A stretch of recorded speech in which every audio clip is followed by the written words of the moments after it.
Markle has made many mistakes since entering the public spotlight. Exactly how many?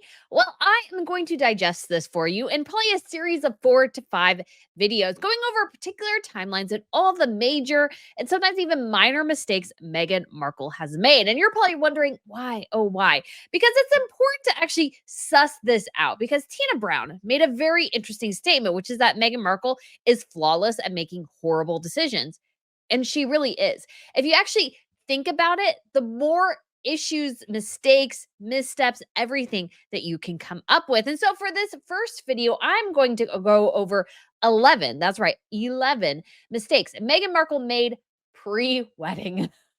We're not even getting to the wedding, like after the marriage, guys, when she's officially royal. We're just talking about pre-wedding because Meghan Markle made a series of blunderous errors that continue to haunt her to this day and continue to impact her negative public image because Meghan Markle cannot help herself. She seems to have this like desperate need to I would argue actually lie about things that she doesn't really need to lie about or to spin narratives where she really doesn't need to spin narratives. And in order to understand Harry and Meghan and sort of their disastrous failures in Hollywood, you really have to start at the beginning.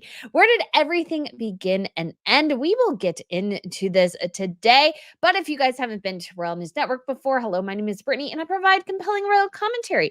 So please smash that subscribe button. I would absolutely love to have you back. And I did want to share Ana Lucia diamonds. And you will notice I have a second ring with my Ana Lucia 7-carat eternity band. And it is part of something that's very special that Ana Lucia is launching this week. And so I will be able to share that more with you this weekend. But I just wanted to share the eternity band. And I actually have this.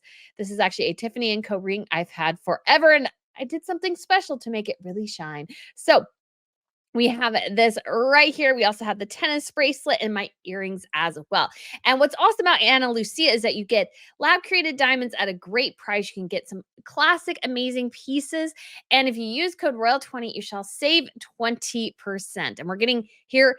Oh my gosh, it's late October. Pretty soon it's going to be Christmas before you know it. So this is a great time to check out maybe some the beauties that you are keeping your eye on and keep eyeing on sales as well. So go ahead and check them out. There will be a link up above. And again, don't forget to use code ROYAL20 to save 20%. So the impetus for this video, like I said, were some of the comments Tina Brown, who was the former editor of Vanity Fair, made about Meghan Markle very recently to the effect of, and this is just a couple of them saying that she is flawless about getting everything wrong and that all her ideas are total crap, which they are. I have a whole video about it. If you want to see my kind of reaction to more of her comments on Harry and Meghan, you can feel free to check out the link up above there. I have linked to the video I did previous to this one.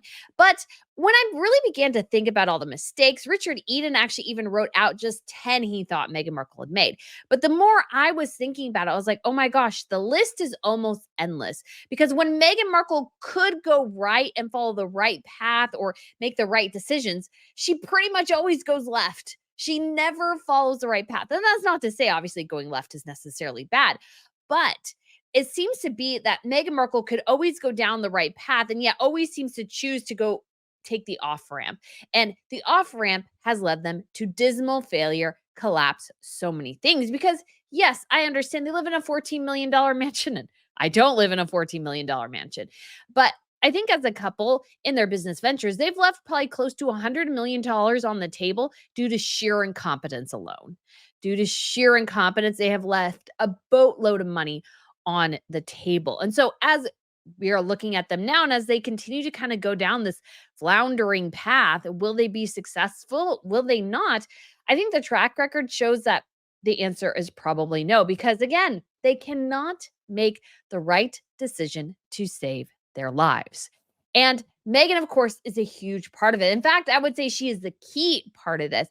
And I wanted to address something, a criticism I was seeing a bit in the comments in the last video about how sometimes I'm not seeming to make Harry as culpable as Meghan Markle. And I understand where people are coming from because obviously Harry has also made some horrifically bad decisions over the last, let's say, 7 years since he's met Meghan Markle, 7, 8 years since he's met Meghan Markle. I completely and totally understand that.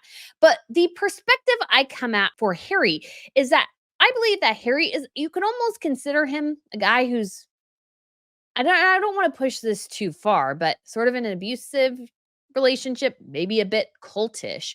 Because what happens when people are in relationships that are bad and they end up being manipulated and stuff, which I believe to a certain extent he definitely is that you make horrible decisions that you end up regretting.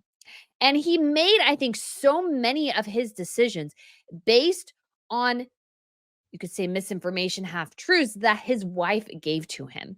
And he was so desperate to believe her. And I admit that's a good thing for a spouse to really want to believe and support and protect their wife in this instance.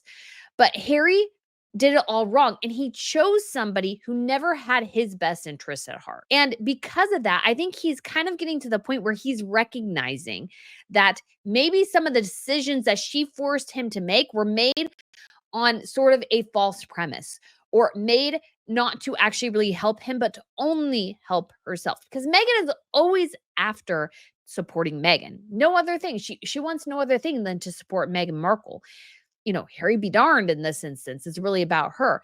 And so Harry in this instance, I think, although yes, he is fully responsible for the decisions he has made, I also believe that he has been somewhat manipulated into making some of those decisions and making some of those conclusions that weren't based on reality, but more based on Meghan Markle's reaction to a particular situation. And in order to keep her happy, he had to react in particular ways. And he was so desperate to keep her, he would do anything for her. And I feel like she manipulated him into that. And I think we'll see some of that here as they're sort of setting up you could say, just abysmal collapse of their relationship in many ways. Because if you really think about the two of them, they don't really have anything in common. They didn't enjoy doing the same things. Harry had to give up all his friends, his family, his passions in order to please her. And because of that, I just don't see their relationship being on very firm footing. And I think as we go through all these mistakes that they've made, in particular, Meghan Markle directed mistakes, is that you can see where the manipulations may have laid and how they have driven Harry to certain paths that he never would have gone down otherwise. I firmly believe none of this would have happened without her. And that's why you have to make her the more culpable party, because all of this is a catalyst to his relationship with her. Nothing else. Nothing else. It is all a catalyst to her and his need and desperate drive to please her, to make her happy, to make every one of her dreams come true. He is always solely driven by that. And that has an impact on their relationship. It has an impact on his decision making, so many different things. So I did want to start off and just say that up front, is that if you kind of look at Harry through more of that lens, you can maybe see why Meghan, of course, is the more culpable party here, and why I call her out a lot more, because I think she deserves to be called out. And he shouldn't get a pass either, but I think when you're somebody, and I think at some point we'll hear Harry's story and you will see a guy who was wildly manipulated, wildly pushed into making decisions he never would have made otherwise. And how do we know this? Because he was a pretty easygoing, easy to work with guy before he met her. He had a pretty good reputation before he met her. Yes, it was a result of a good PR campaign, but at the same time, I think it was well deserved all the same. But Meghan Markle changed all of that. And so you can't eliminate the Meghan Markle effect from Harry's life in the slightest. She has sort of the worst impact on people you could ever possibly imagine. But let's go ahead and get into this list. And there are 11 things here, and I don't really have them in any particular order, although I think I'll end on probably what I would argue perhaps is the strongest thing. But let's go ahead and start off with actually what I think is also very important in the order of this, is something Meghan Markle did, and then how she has manipulated, I feel like, Harry and the media at the same time. And I was actually looking for more information and I found this perfect article. So this is from People magazine. It is dated November 1st, 2016. And on Instagram at the time, and they only have a link here now because Meghan Markle has deleted her Instagram, so maybe we can't see the picture anymore. But she posted, and I will share it, this picture of spooning bananas on October 31st. And they knew, because Harry admitted it in his book, that their relationship was about to break in the press. And what is the first thing she does? She posts a picture which she knows will drive up interest in herself, sort of churn up speculation about their relationship. And she did this spooning bananas with sleep tight XX. And there, XO is kind of XOXO, hugs and kisses. So she's saying kisses, kisses there. I can't remember. Or maybe it's hugs, hugs. Whichever way. She's inviting speculation because there's two bananas here. It's not just one banana, it's two spooning bananas, one clearly a woman, one clearly a man. And she's obviously trying to make and get people to focus on this relationship. And she had teased this relationship throughout her Instagram. And why do I call this a mistake? I call it a mistake in part because when I saw this at the time, the first thing I thought of is, oh, she is trouble. And if you are somebody who follows royals very, very closely, you might have considered the same thing. And the reason is because when it comes to royalty, you don't want to churn the press in this way. You don't. You are very demure. You have a different relationship with the press. This to me screamed D-list actress, I need attention, which was exactly who Meghan turned out to be, a D-list actress who is always in desperate need of attention. And she just broadcast it to the world. And if you are somebody who is cognizant of that, like that was immediately what came to mind. And what came to mind as well is like, oh my gosh, she's going to be real trouble because she can't do attention like this when she's in the monarchy.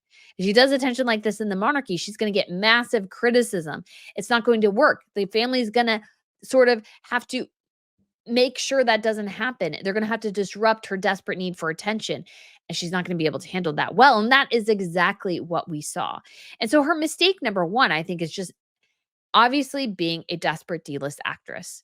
And there's nothing necessarily wrong with that, but those type of people seemingly are never satisfied, and there's no depths that they won't go, and there's no shame that they'll have in order to promote themselves. That is exactly who that is. And you see this too with one of her followers replied, "You and a Royal English banana?" Again, she loves this. This is exactly what she wanted. And then she had several other things where she was sort of trying to drum up interest in the press and trying to get people to follow her Instagram. And of course, it didn't work because nobody cared about Meghan Markle or her Instagram at the time. So all of this stuff and all these machinations she was trying to do were not going to have a good result at the end of the day. So, what is sort of the next mistake? The next mistake was obviously when she fed the media beast, because that's a mistake as well, because she fed it. She complains about the media now, but she fed them. She knew exactly what she was doing when she posted that. She knew exactly the news that was going to come out that I think that day or the next day. She knew exactly what she was doing. And then 8 days later, so this was on November 8th, Harry had to release his letter condemning the press, calling them all racist, basically, and leading to a massive freak out in the British press going, whoa, whoa, whoa, whoa, wait, we weren't going that far. Why are you doing this? Why are you doing this? And it led to the creation of the Sussex Squad, which I think has been a horrible public relations image for Harry and Meghan. They fed those people. They gave those people a platform. They fed into, I think, a social, you could call it, narrative that was already going on. And so she immediately played the victim card. And I think towards as time has gone on and everything, people like that less and less. And the creation of the Sussex Squad has done nothing but harm Harry and Meghan. They're not nice on social media. They have done nothing to help them. And they are becoming a smaller and smaller group, and they're becoming more and more vicious as I think their saviors, the people they worship, are sort of slowly falling into abject failure. The reason why people are talking more and more about how, in some ways, terrible Harry and Meghan are is that they have nothing to protect them anymore. Yes, they had their British royal status, but that has dimmed a lot. They had these mega deals. These mega deals are failing and they're going to fail out of Hollywood. And all of Hollywood is failing, by the way, in many ways. Most of the productions are going overseas. Hollywood as a town itself, I think, is at 20% of what it used to be. I was listening to a live stream talking about that. Hollywood is an abject failure. And Harry and Meghan are not going to get a renewal on the deals because basically everybody's scrapping and moving things elsewhere. So in this instance, Harry and Meghan are just not that impressive. And there's no reason to cozy up to them because why would you? They're not helpful in any ways. They don't have money. They don't have influence. They don't have power. They are very small fish who believe they are big fish in a huge pond where there are vicious piranhas. And Harry and Meghan are guppies at the end of the day because they haven't proven themselves. Harry and Meghan have not proven themselves. And this is going to obviously, in a later video, we will go over the massive Hollywood mistakes. But of course, talking to the press, creating the Sussex Squad, and getting the British media, I think, to sort of, I think, look at her in a different and negative way, and even Harry in a negative way. When you look at the whole thing, that letter has done nothing but grow toxicity, make the royal watching thing like if you say something negative about Meghan Markle, oh, you are the R word. You are the R word. It's like, no, no, no. There's it's called criticism, people. Has nothing to do with the color of her skin and everything to do with the content of her character and the motivations for her actions. Like that's what we're reacting to. But her stands can't see it. But I don't think this has helped them. It has actually made everything worse within the entire royal sphere, not just them, everyone. And I think they made a massive mistake there. It was a massive miscalculation, a massive error in judgment, and one that they cannot, unfortunately, take back. And so the next mistake she made is when she would do her various paparazzi strolls in Canada and grinning ear to ear. And I forgot to add that she's also actually wearing here a necklace that has an H and an M initial on it. And this was just, I think, maybe February or something, 2017. So they hadn't even been dating a year yet. And she's wearing a necklace with their initials on it, which was super duper weird too. So you had the over the top smiling, and she was also criticized for wearing this necklace. But of course, because the palace was like, this is going to generate more headlines. And Meghan, of course, didn't totally get that. But I think that's because that's what she wanted to do. She wanted to generate more headlines. Again, another mistake. The problem with Meghan Markle is that she can't stop grinning. She looked like she loved the attention. They even addressed this in their documentary. So I think I have this clip here, so go ahead and watch it. And they were all sort of blocking the car and saying like, hey, how are you doing, Meghan? And I was like, oh, thanks, stay warm, guys.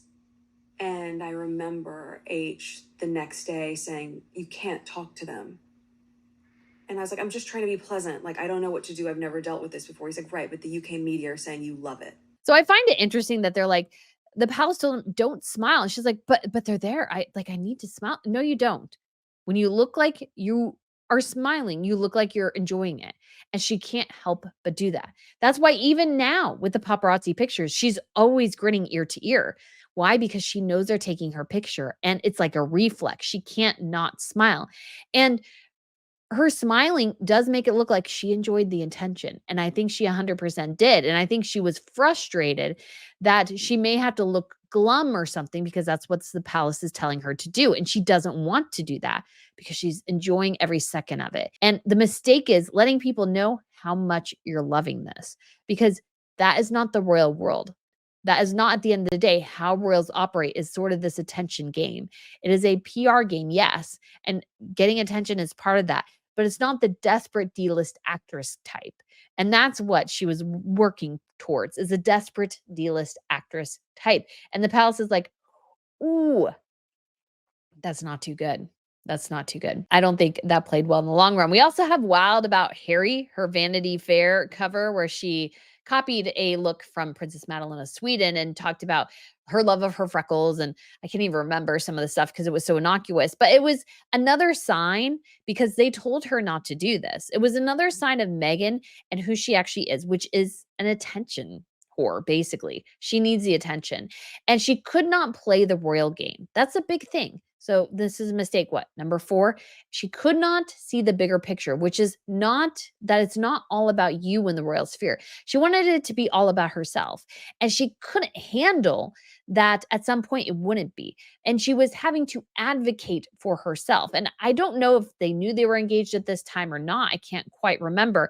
But it was one of these things where it was just so obvious how much she was loving all of this. How much she was loving all of this. And her mistake was letting us all know how much she was loving it. So mistake number 5 is actually saying yes to Harry's proposal, which I think she probably manipulated him into or pressing him into. So when you think about the timeline of the relationship, they met sometime in the late spring, early summer of 2016. The relationship dropped on October 31st, 2016.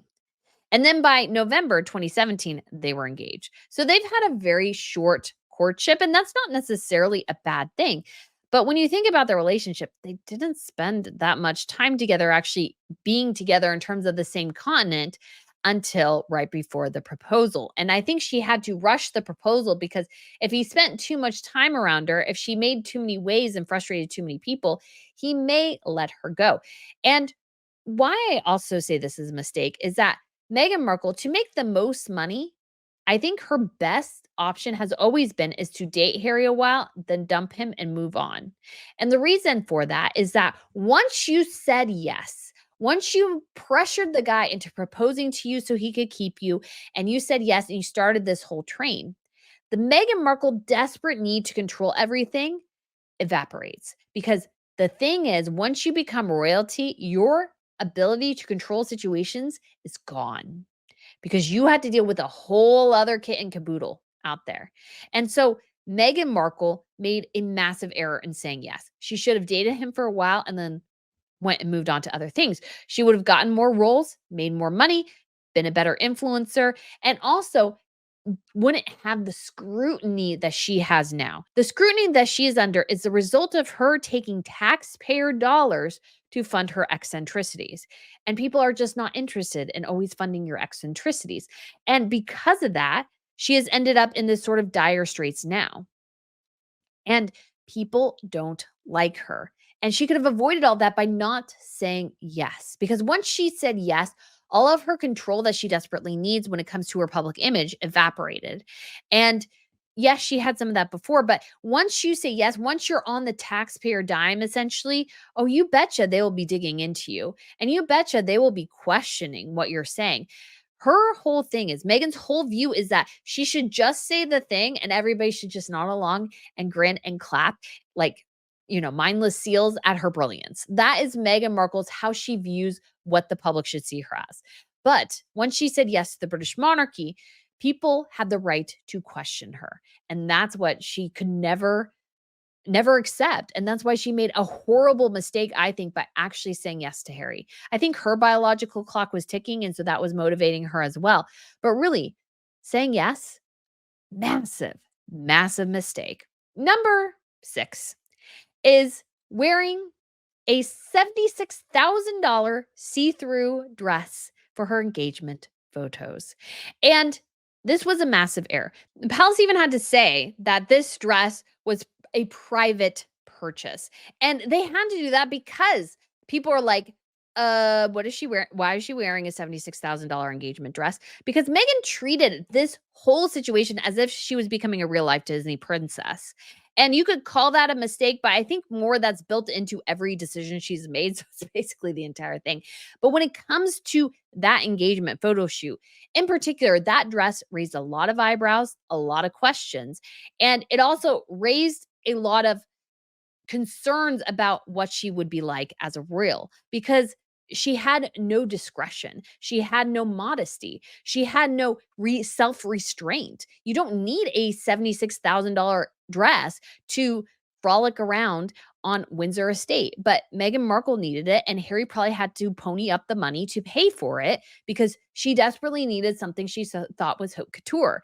And that isn't going to work when it comes to royalty. Catherine wore a Reese dress to her engagement photo shoot. Meghan Markle probably spent 10 to 20 times as much on her outfits for that engagement photo shoot than Catherine did. And that was a massive, massive error. It made her look distant. It made her look arrogant. It made her look so many things that just played into the rest of her time as a royal. We saw even dresses get higher than that in terms of the price tag. And that's not even counting her wedding dress. And she did this because she just had no concept of money or no care to how much things cost. And again, no reflection on you are on the government's dime now. You need to rein it in. And she couldn't. And Harry also wouldn't let her because what Meghan wants, Meghan gets. And we're not over with the mistakes in the photo shoot because we do have mistake number 7, which was making it basically a huge Vogue photo shoot and also making herself clearly the center of all the pictures. When you look at the pictures of Catherine and William for their engagement photo shoot, they come across as equals. Harry and Meghan came across as Meghan dominant. She was in the best focus in the picture. She had the best placement in the pictures. I think in some pictures you could like swap Harry out for anybody and nobody would notice because it was all focused on her. And that was another mistake, making it so incredibly obvious that this was going to be all about her, that everything was about her. And the problem was is that the royals were like, we can't really use these pictures. I'm not sure if this is entirely a true story, but there is actually another engagement picture that the queen actually had on her desk because she refused, I think, to use the other ones because I think she thought they were tacky. Yes, they were artsy, you could say, and everything like that, but the photos aren't supposed to be artsy. They're supposed to be essentially more of something you could call simple. They're not supposed to be this over the top thing, but for Meghan, everything was over the top. And so she couldn't rein herself in, and Harry couldn't do it either. And I think it rubbed people the wrong way, especially the tackiness of the dress itself, the crassness of the dress itself. People are like, is she wearing a bra under there? Like, what's covering her modesty? Like, those were questions you shouldn't have to bring up. But it's a question of what was she wearing? And I'm surprised she's never worn it again. Like, if she paid $76,000 for it, she should have worn it again. That would actually have looked better than that Carolina Herrera monstrosity she still has in red. That would have actually looked a bit better. But when she did that, it automatically, I think, put people off her as well. And it played into obviously the engagement interview, which we will get to, and so many other things that just went so incredibly wrong. But it was a massive error again in judgment, which I'm sure Meghan was advised not to do. But what Meghan wants, Meghan gets. So she's going to do things her own way, much to everyone's detriment, including herself, especially, I would say, herself and Harry. So number 8 is being bridezilla. Of course, we didn't find this out until later after the wedding. I think there might have been some rumblings around the time. I'm like trying to remember myself because I was watching Royals closely. And my first reaction when actually the story of Harry and Meghan broke is I thought she was a, again, desperate D-list actress needing a couple of minutes of attention. And she's like, oh, I can just attach myself to this prince I met one time. That was my initial impression. So I don't feel like too far off, but we found out later she was an absolute bridezilla. She threw tantrums over the tiara. She made a fuss over the bridesmaids' dresses to the point where she made Catherine cry. I don't care what Meghan Markle says. I imagine a postpartum Catherine and a dress that doesn't fit her daughter is going to cause her to cry. Meanwhile, Meghan came across as cold. And I just realized I forgot mistake number 12. We've got 12 guys, 12 mistakes. Let me update my notes here. So, the bridezilla situation, even though we only found out about that a couple of months afterwards, I think that it took such a short time really for that to come out, shows you how disruptive Meghan was in the whole wedding process, how frustrated everybody was in the whole wedding process. Like, she threw a fit over the food, over the smell of the cathedral. And I've been in St. George's Chapel a couple of times in the last couple of years. Well, I don't have a great sense of smell, so I really shouldn't say. And Catherine did use candles in Westminster Abbey. But I think sometimes when it comes to Meghan, it's how she comes across.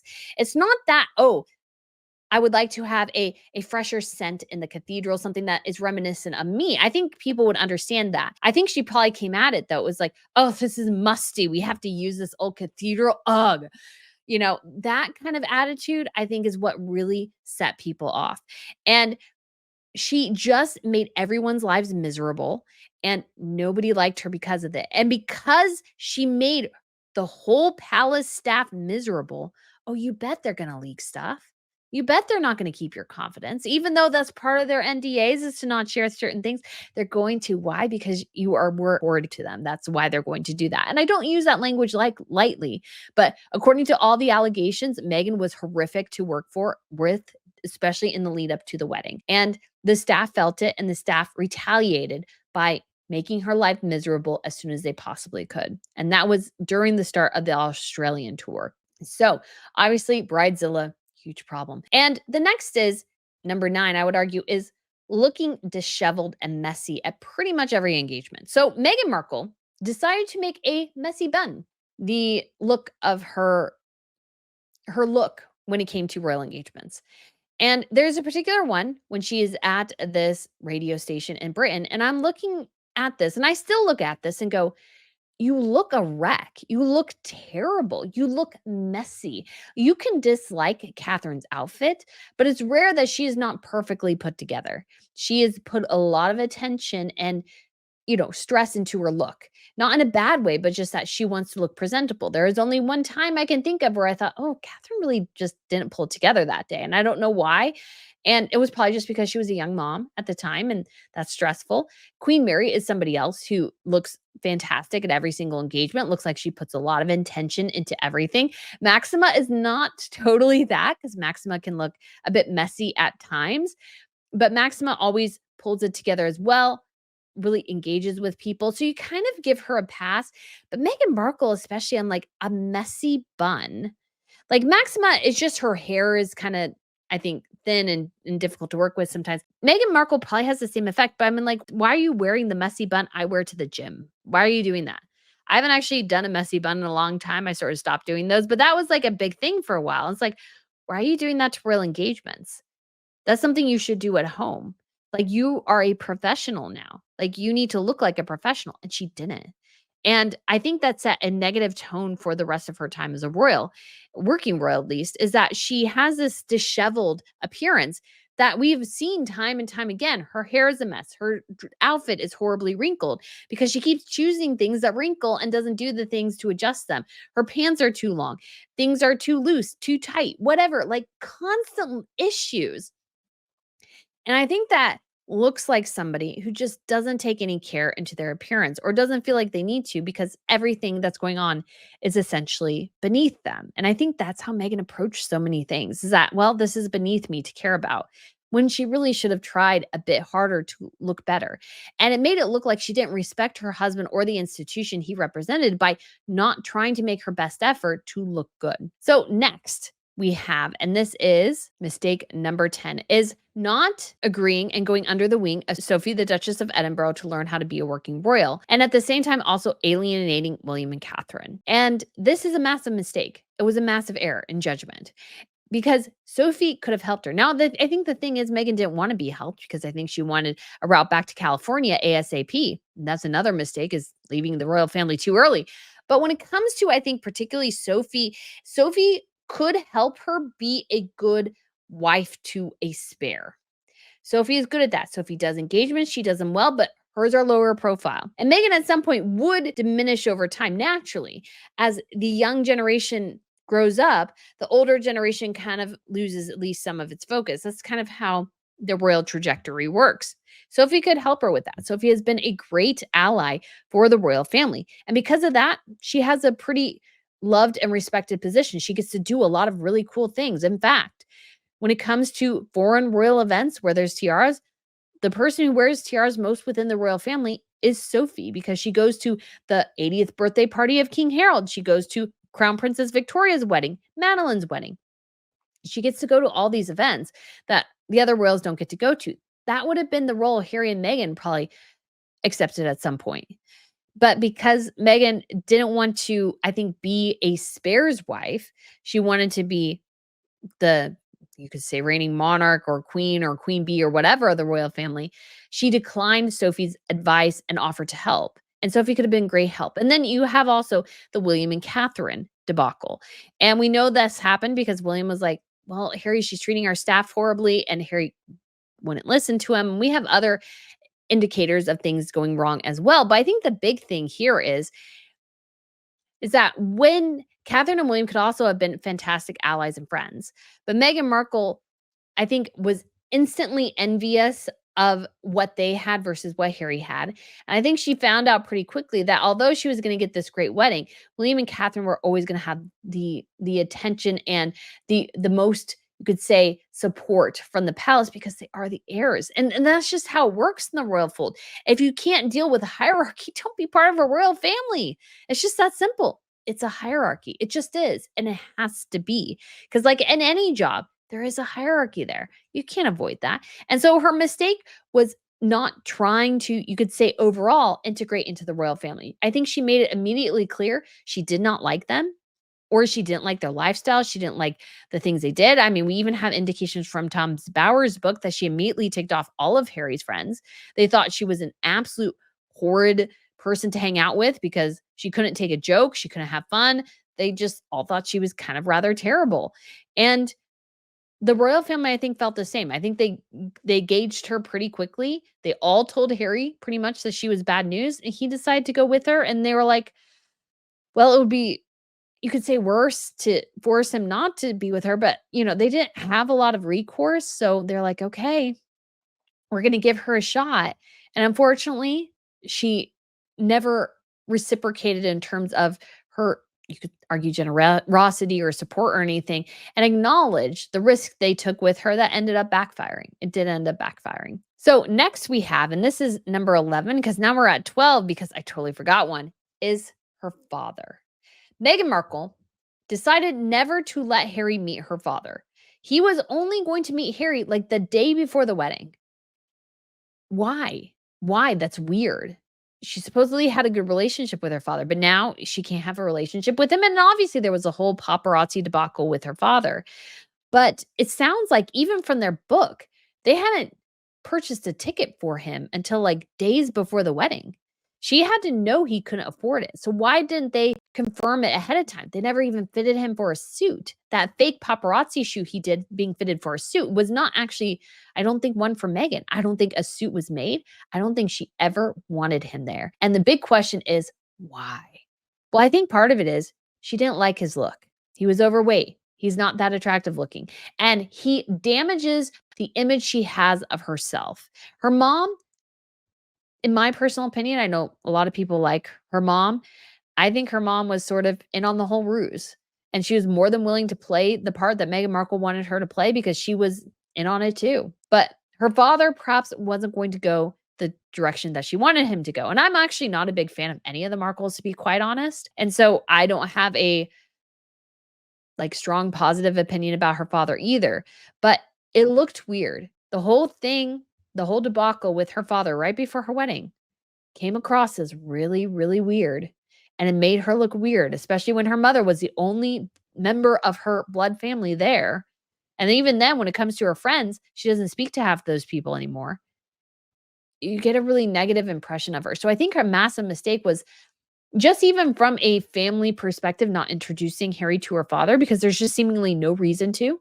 They met like over the phone, maybe through text messages or something, and that's it. You're marrying this woman. You're going to have her children. That DNA from her dad is going to be a part of that too. Don't you think you would want to know a little bit more? And this is a mistake, Meghan not integrating her father more, which I think has come back to haunt her because she does look heartless and cruel. She just does. And people glom onto that quite a bit. And again, I'm not a super big fan of the Markles, but you have to admit, it is a huge factor in, I think, some of her negative public reputation is how she's treated her family, 150%. So, what is the last one? And of course, it has to be the engagement interview. That was a massive error in judgment for Meghan Markle in multiple ways because there are multiple interesting quotes there that Meghan Markle both failed to live up to and at the same time, too, seemed to be perhaps lying about. So, one of them was, of course, that she wanted to hit the ground running. Or maybe that might have been somewhere else. That might have been the Fab Four, the only event they did as the Fab Four when they were engaged. And she wanted to hit the ground running at some point. She said this, and she was looking to integrate into part of the family, or at least Harry said that. She didn't seem too happy about that. But of course, it was a total lie. She didn't want to be part of the royal family. Not really. She wanted the money they could offer her, the influence they could offer her, but she didn't actually want to work for them or support them. And of course, the most infamous, you could argue, is he nice? I didn't know much about him, and so the only thing that I had asked her when she said she wanted to set us up was, I had one question. I said, well, is he nice? Because if he wasn't kind, it didn't seem like it would make sense. You're being set up with a prince, the son of Diana, one of the most famous women in history. And the only question you have is he nice? And I'm sure the actual question was, does he have a big bank account? Of course, Meghan Markle found out later that no, he does not. Not as big as she wants. It's big to most people. Meghan Markle wants to live a billionaire's lifestyle. when she doesn't even have the talent to barely make it as a millionaire. So that came across as super wrong. I mean, a lot of people talk about the engagement interview being a real catalyst to going, wait a second, what is this woman talking about? The other thing, of course, is that she tried to say that, well, we don't have tabloids in the United States and we know nothing about the royals. While I now understand very clearly there's a global interest there. Given that I didn't know a lot about him, everything that I've learned about him, I learned through him, as opposed to having grown up around different news stories or tabloids or whatever else. Anything I learned about him and his family was what he would share with me. I did not have any understanding of just what it would be like. I don't think either of us did that. We both said that, even though we knew that it would be. For me, it's an added member of the family. It's another team player as part of the bigger team, and which is a complete and utter lie. And anybody in tabloid media had to know that. Anybody who's read any media, like the royal family is on the cover of People magazine pretty consistently. That's not like a big whopping surprise, but she's acting like, oh, we didn't know anything. Like she's so naive and innocent. It's like, honey, you're in your mid 30s. You went to Northwestern. You lived in Toronto. Like you can't tell me you didn't know. And guys, as well, as I was editing this, I remember myself, I was pretty young when Diana died, but I remember the fervor over that. I remember all the attention that went there. And she's older than me, obviously. And you can't tell me she did not see the global reaction to the death of Diana. Like to say she didn't is just insane. It like thinking back on it is just like, I think Harry totally believed it though. And again, we go back to that thing where he really just believed everything she said. And just pulling through these clips again of this interview, I'm like, wow, he really believed her? He really believed her when she said that, oh no, I didn't know anything. Oh, I didn't look up Harry. Everything he told me, I all got it from him, nowhere else. I mean, if he believes that BS, then he deserves what he's coming to him in some ways, because that's just obviously, I mean, I can't see how you can't determine that. A lot of that just doesn't make any sense. It makes no sense. And it was just such an obvious lie and such a stupid one to tell. I still don't know why. They also did this weird dance over the person who introduced them because she's like, oh, we need to protect her privacy. I'm like, why? And did you guys not figure out how to discuss this earlier? And the thing is, when it comes to whoever this person was, Meghan Markle probably didn't want it connected and realized how much she manipulated herself to get into a sphere where she could meet somebody like Harry, or why she was in the UK. Because maybe it's been widely reported that she was just desperately trying to find any rich, famous UK guy. And she happened to find Harry, which is like a 1,000,001 shot.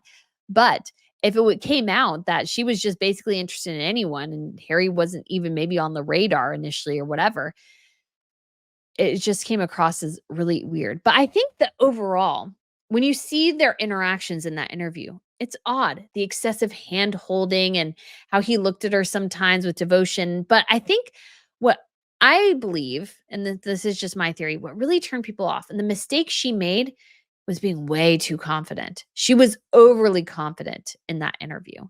And not only was she overconfident, she didn't seem to have a shred of humility. Like she tried to a bit, but it didn't really come across. And the thing is that when it comes to this whole interview, is that Catherine, when she did hers, she looked incredibly nervous. And it came across, you feel for her because of her nerves are so obvious. Meghan Markle came at it as if she was a seasoned pro and she was, hoity-toity as an actress. And yes, she is an actress. But you need some level of humility, which I think she didn't have.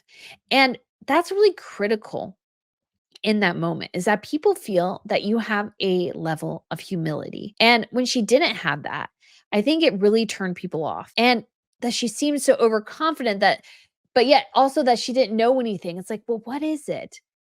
And it's the mistake is, of course, her desperate need for control impacts how she relates to certain things. And she damaged herself in the process.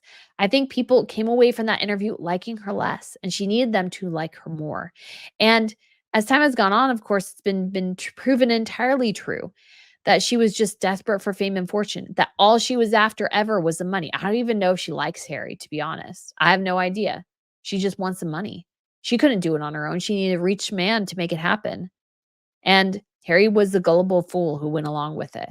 So those were 12 initial mistakes of Meghan Markle. And we have so many more the post wedding so far. I have 20. Can we get to 25?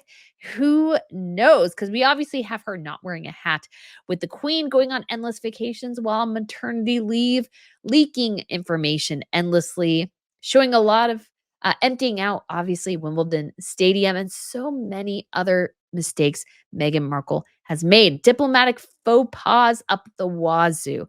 She was a horrible royal. And those mistakes, of course, have impacted things long term. So that will be, I don't know if it'll be the exact next video, but you guys can look forward to that soon. I'm also hoping, fingers crossed, next week to film something with Dan Wooten, and we will talk about Mexit because he was one of the first people to get that piece.